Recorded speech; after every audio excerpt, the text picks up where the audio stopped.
Tout avait mal commencé pour elle.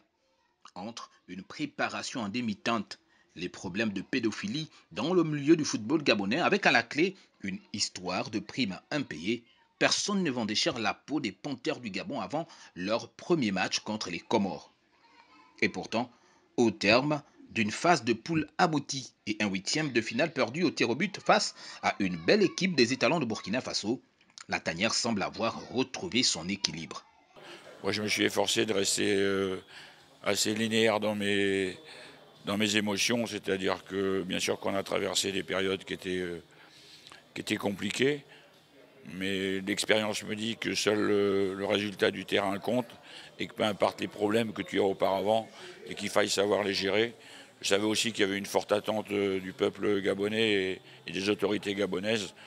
Donc notre devoir, c'était de faire face aux problèmes, de ne pas trop les commenter et d'avancer.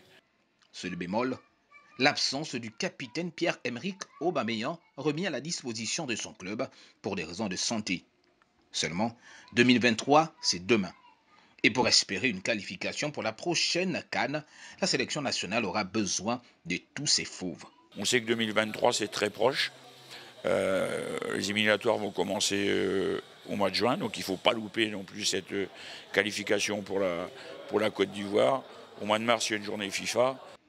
Entraîneur depuis 30 ans, Patrice Neveu connaît bien l'Afrique, où il a notamment été sélectionneur de la Guinée, de la République démocratique du Congo et de la Mauritanie. Il a rempli sa première mission en qualifiant le Gabon pour cette CAN camerounaise. Le technicien français, qui a prolongé son bail jusqu'en 2023 à la tête de la sélection nationale, compte bien rebeloter avec une autre qualification pour la CAN 2023 en Côte d'Ivoire. Une mission qui n'est pas impossible.